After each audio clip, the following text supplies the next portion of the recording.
Life's funny, you know? One minute you're just a regular girl, working 9 to 5, living a simple, uneventful life, and the next, you're caught up in a whirlwind romance that feels like it's straight out of a movie. That's exactly what happened to me. I was 25, working as an assistant at a bustling law firm downtown. It was all about paperwork, court dates, and endless coffee runs. Not exactly glamorous, but it paid the bills. Then, at a friend's birthday bash, I met Alex. He was different, charming, with a rough edge that I found irresistible. He worked as a construction foreman for this big company that had him traveling all over the place. We hit it off instantly, finding solace in our shared love for cheap beer and disdain for fancy parties. Our conversations were real, filled with laughter and a dash of sarcasm. Before we knew it, a short, fiery romance blossomed between us. It was intense, passionate, and completely unexpected. We were like two puzzle pieces that somehow fit perfectly together. "Marry me, Alice," Alex said one night, out of the blue, his voice rough but sincere. We were sitting on my small apartment's balcony, the city lights flickering in the distance. I remember laughing, thinking he was joking. "You serious?" I asked, my heart racing. "As a heart attack," he replied, his gaze locked on mine. And just like that, we decided to tie the knot. No grand gestures, no fancy proposal, just us, making a spontaneous decision that felt right. Our wedding was a simple affair, just close friends and family. My parents had passed away years ago, so it felt bittersweet not having them there. But Alex's mom, Laura, she was like a rock, supportive and kind. She was all Alex had, and soon, she became family to me too. Life after marriage was different. I quit my job to focus on our family, welcoming our son David into the world not long after. Alex's job kept him on the road a lot, but we managed. Or at least, I thought we did. Laura was my go-to whenever things got tough. With Alex away and no parents of my own to lean on, she was my lifeline. "Hey, you're doing great, Alice," Laura would say, her voice always soothing. She had this way of making you feel like everything was going to be okay, even when the world seemed to be falling apart. It wasn't long before the cracks started to show. Alex's business trips got longer, and the money wasn't flowing as freely as it used to. I couldn't shake the feeling that something was off. I remember confronting Alex about it one night, after putting David to bed. "What's going on, Alex? You're barely home, and we're struggling to make ends meet," I said, trying to keep my voice steady. "Ah, come on, don't start with that again. You know I'm doing this for us," he snapped, his tone harsher than I expected. "But it doesn't feel like us anymore. It's like you're living a whole other life," I pushed back, feeling my frustration rise. "You think this is easy for me? You think I enjoy being away? You have no idea how hard I'm working," he retorted, his face tense. The conversation went nowhere. We ended up going to bed angry, the silence between us heavy. I lay there, listening to his steady breathing, feeling a million miles away from the man I married. When David turned 5, Alex dropped a bombshell on me one evening as we were clearing up dinner. "You need to start working, babe. Can't just be me bringing in the dough anymore," he said, not even looking me in the eye. I remember freezing, a plate in hand. "Work? But what about David? Who'll pick him up from school, do the house stuff?" I asked, trying to keep my voice steady. "We'll figure it out. Lots of moms work and manage just fine," he shrugged, as if it was the most obvious solution in the world. So, I found myself a job as a manager at a small car repair shop. The pay wasn't great, but it was something. My days became a blur of work, school runs, and trying to keep our little home from turning into a disaster zone. Alex's contributions dwindled with time, and his business trips stretched so long, I sometimes forgot what it was like to have him around. One night, after putting David to bed and sitting down with the bills, worry gnawed at me like a hungry rat. I dialed Alex, who was supposedly on another one of his never-ending business trips. "Alex, we need to talk. The money's not stretching as far as it used to. What's going on?" I asked as soon as he picked up, my voice tight with worry. Oh, not this again. Alex groaned from the other end, his voice laced with annoyance. I'm busting my ass out here, and this is the thanks I get? You nagging about money? I recoiled as if slapped. I'm just trying to understand, to figure out how we can make things better, I said, softer this time, hoping to steer the conversation into calmer waters. Well, maybe if you managed our finances better, we wouldn't be in this mess, he retorted, adding insult to injury. I felt a lump form in my throat, guilt and anger warring within me. Fine. Just try to come home soon, okay? I said finally, the fight draining out of me. Yeah, whatever, Alex muttered before hanging up. I sat there, phone in hand, feeling more alone than ever. It was clear something was wrong, but I couldn't put my finger on it. And with Alex growing more distant with each passing day, I felt like I was staring down a long, dark tunnel with no light at the end. It was just another one of those days, you know? The kind where you're running on autopilot, trying to keep all the balls in the air, work, kid, house. But David, bless his heart, had just brought home this report card that was nothing short of amazing. I was bursting, had to share it with Alex, thinking it would be a nice break from whatever chaos he was wrapped up in. So, I called him, my heart kind of doing that fluttery thing because, despite everything, part of me was still that girl who fell for the charming guy. The phone rings, and I'm picturing him picking up, maybe smiling, when he hears the news. But nah, life had another curveball ready. A woman answers. Not just any woman, but the kind whose voice drips with a mix of annoyance and superiority. Yeah? Who's this? She barks into the phone. I'm standing there, phone pressed to my ear, feeling like I've been sucker punched. I'm his wife. I managed to spit out, my voice a mix of shock and anger. Who the hell are you? Oh, honey, she says, and I can almost hear the smirk. You must be the sad little wife. Listen up, he's in the shower. And you? You need to stop calling, stop asking for money. He's got a real family now. My world stopped. Just like that. It felt like I was falling, and there was no ground in sight. I hung up, my hands shaking, my heart shattered into a million pieces. Without thinking, I dialed Laura, Alex's mom.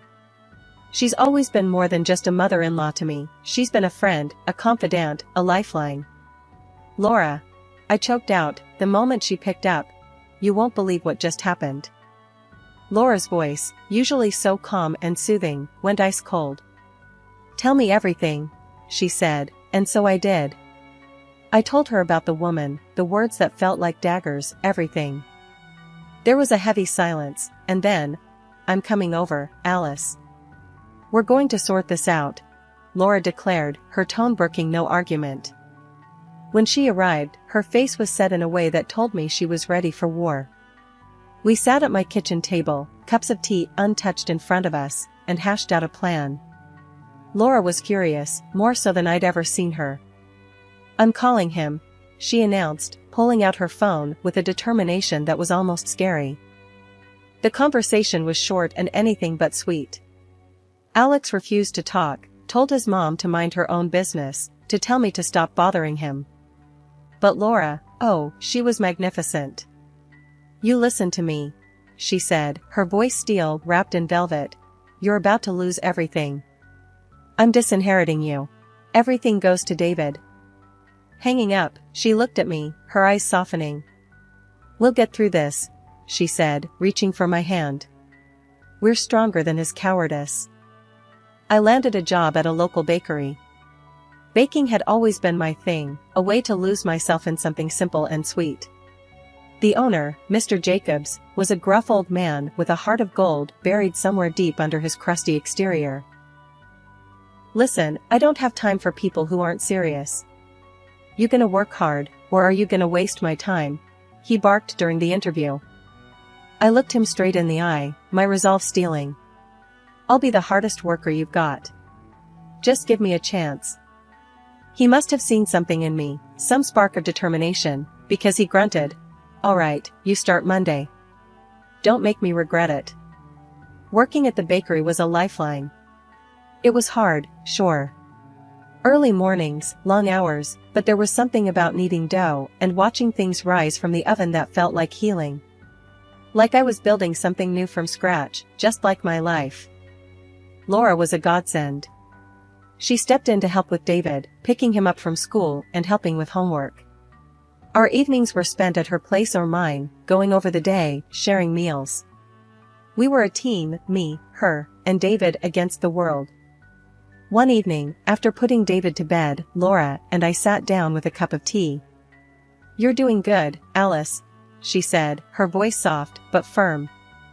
"Some days are better than others," I admitted, staring into my cup. "But I'm trying. For David. That's all you can do. Try. Keep moving forward. Alex, he made his choices. Now we make ours." David and I settled into this new rhythm, with Laura's help.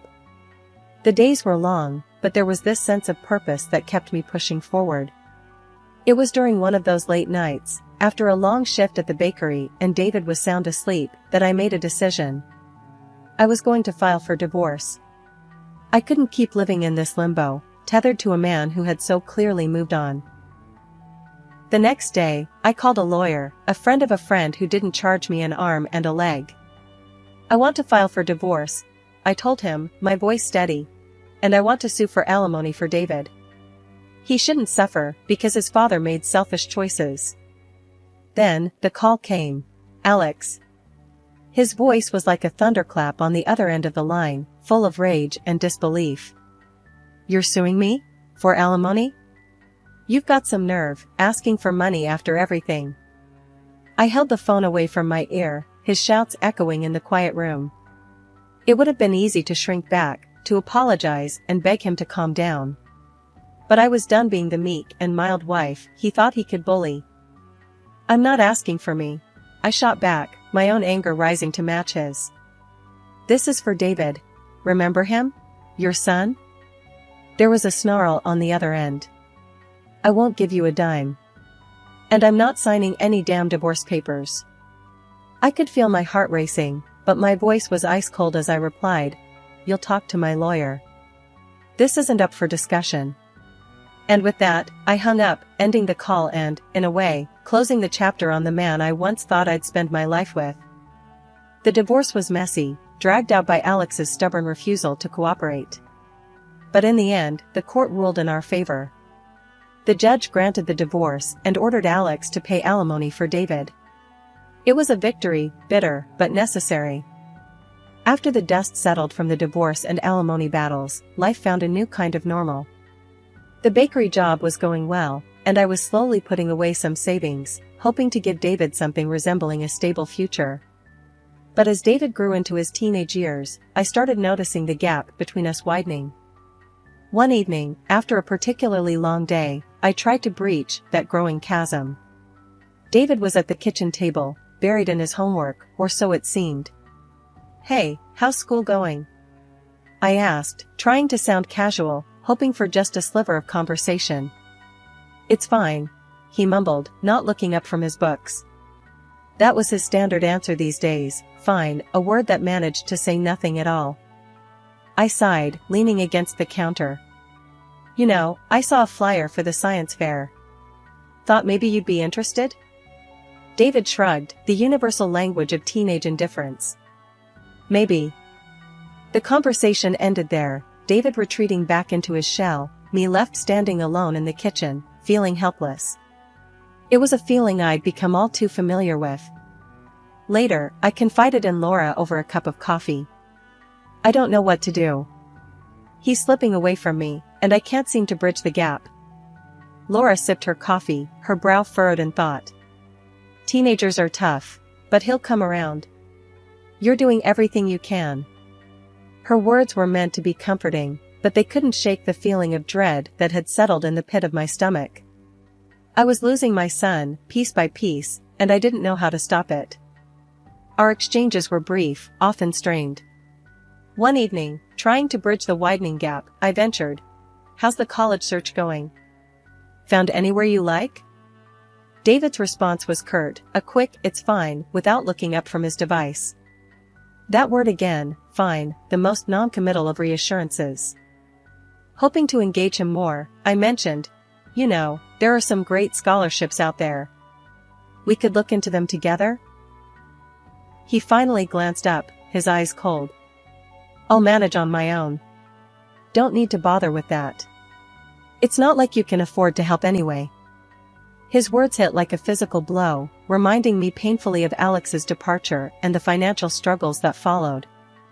I just want to help, I managed to say, my voice barely a whisper. David shrugged, dismissing the conversation and, it felt, dismissing me. I've got it covered. I'm going to Norman, got everything planned out. The finality in his tone left no room for argument. He went to college, leaving not just our home but our city, diving into a new life where I seemed to have no place. Calls became rare, then stopped altogether. Holidays came and went without his presence. I sent messages, holiday greetings, and a bit of money when I could scrape it together, clinging to the hope that he still needed me in some small way. Years rolled by, and the void between David and me felt like it had cemented into something permanent. That was until one ordinary day turned extraordinary by gossip that felt like a slap across the face. My son, my David, was getting married. The news didn't come from him, though. I wrestled with the shock, disbelief coursing through me, before I picked up the phone. My heart hammered against my ribs as it rang, each tone a drumbeat to the impending confrontation. David, I breathed, barely containing the whirlwind of emotions. Is it true? You're getting married?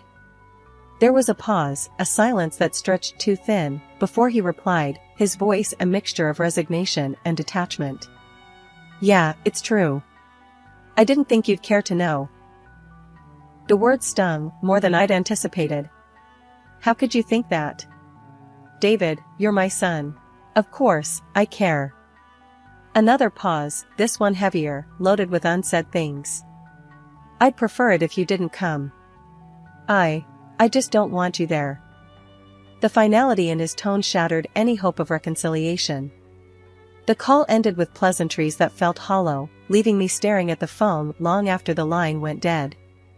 Laura, when I told her, was aghast. That's not right. There's something more to this, I'm sure of it. Her conviction sparked a flicker of hope, or maybe it was stubbornness, within me.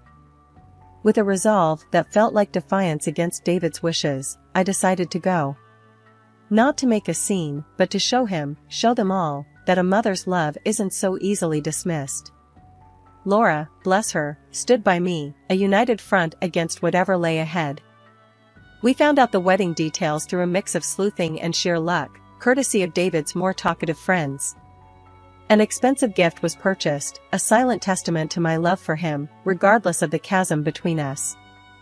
Laura and I, a duo driven by a mix of determination and apprehension, arrived at the restaurant. The venue was buzzing, a hive of activity and festive cheer that felt alien to me. We entered, unnoticed at first, the anonymity a small mercy as we took in the scene. There was David, looking every bit the groom, and his fiancée, radiant. And then, like a ghost from the past, there was Alex, with her, the woman who had helped him tear our world apart. David's reaction to seeing us was a storm of confusion and anger. Mom? Grandma? What are you doing here? His voice was a mix of incredulity and irritation, the sight of us an unwelcome surprise. I stepped forward, the weight of the gift in my hands grounding me. I came to give you this, to wish you happiness, I said, my voice steadier than I felt. You're my son. I had to be here, even if you didn't want me to be. His gaze flickered to the gift, then back to me, a storm of emotions playing across his face. I told you I didn't want you here, he said, each word a blade. Laura, ever the peacemaker, chimed in, her voice soft but firm. David, we're not here to cause a scene. We just want to wish you well. That's all. The tension was palpable, a living thing that wrapped around us. Guests stared, whispers fluttering like leaves in the wind. The air was thick with tension as David confronted me with accusations that cut deep. You cheapskate, he spat. You couldn't even pay for my college or help with the wedding. I'm so ashamed of you, living in that tiny apartment like a loser." My heart sank as I listened to his cruel words. I had always tried my best for him, but it was never enough. Then it hit me, he knew about his father. He had found out that the man I had hidden from him for all these years was a co-owner of a construction company, living in a mansion. And he had chosen him over me. "Why?" I whispered, my voice trembling. "Why didn't you ever tell me?" Alex stepped forward, a smug look on his face. "I had a sudden change of heart," he lied. "Paternal instincts, you know." I knew he was lying, but what could I do? My son had betrayed me, and now his father was rubbing it in my face. Just then, my son opened the gift I had brought him. His eyes widened as he saw the expensive watch inside. "Where did you get this?" he asked, his voice filled with disbelief. "Your grandmother gave me some money," I said. "I started my own business, baking. It took off. I've opened several branches now." David looked out the window and saw my new car parked below. He rushed over to me, his face softening. "Mom, I'm sorry," he said. "I was wrong. I shouldn't have said those things." But it was too late. I had been hurt too deeply. "You're just like your father," I said. "You betrayed me." At that moment, Laura stepped forward. "I've decided to change my will," she said to David. "I'm leaving what I have to your mother. You and your father, you've made your choices." My son's face turned ashen. Alex lunged at his mother, screaming that he needed the money. What? That was supposed to be my backup plan. I invested in his education for this. I didn't need David, but his future inheritance. The scene descended into chaos, Alex's mistress joining in, her voice shrill with panic. "We need that money. Without it, he's facing jail time." But Laura just smiled and said, "You're on your own, son. You made your bed, now you have to lie in it." I looked around the room at the people who had wronged me. My ex-husband, my son, and his mistress. They were all broken and alone, and I felt a strange sense of satisfaction. Laura and I left the venue, the heavy door closing behind us felt symbolic, like the end of a chapter. 6 months after the dust had settled, my phone rang, and on the other end was the last person I expected, or wanted, to hear from, Alex. "Hey, it's me," he started, his voice laced with a desperation I hadn't heard before. I need your help. I'm in deep, really deep. If I don't come up with some cash, they're gonna throw me behind bars." The audacity of his request left me speechless for a moment. After everything, he had the gall to ask for my help. "You've got some nerve," I finally managed to say. "After everything, you think you can just call me and ask for money?" I know, but you're the only one I can turn to," he pleaded. The sound of his begging was almost surreal, a stark contrast to the man who once held himself so high above me. I let out a bitter laugh. "You made your bed, Alex. It's time you lay in it." And with that, I hung up, a sense of finality washing over me. But the universe wasn't done testing me yet. Not long after Alex's call, David reached out, his voice soft and contrite. "Mom, I messed up. I see that now. I believed Dad's lies, and I turned my back on you. I'm so sorry. Can we talk? Maybe you could talk to Grandma about the will?" Hearing my son, my flesh and blood, begging for forgiveness and a second chance should have softened me, but the wound was too fresh, the betrayal too deep. "David, I'm glad you've come to see the truth, but it's not that simple. You hurt us, deeply. It's going to take more than an apology to mend things. But, Mom, I hope you find your way, David. But for now, I need space. As for Grandma, that's a conversation you need to have with her yourself, when the time is right." And with that, I ended the call, the echo of his pleas lingering long after. Life, however, has a way of moving forward, even when we're stuck looking back. In the months that followed, I found love again in the most unexpected of places. He was the owner of a well-known restaurant chain, a man whose kindness and strength were a balm to my weary soul. We married, not with the fanfare of my first wedding, but with a quiet joy that spoke of deeper, truer things. Laura was there, as she always had been, her presence a reminder of the family we choose for ourselves. Our friendship, forged in the fires of shared pain and triumph, remained unbreakable. To new beginnings, she toasted at the wedding, her smile bright with genuine happiness. As for Alex and David, I wished them well in their own journeys, hoping they would find redemption and peace in their own ways. Life, after all, is a series of lessons, and I had learned mine well. Now, it was time to live.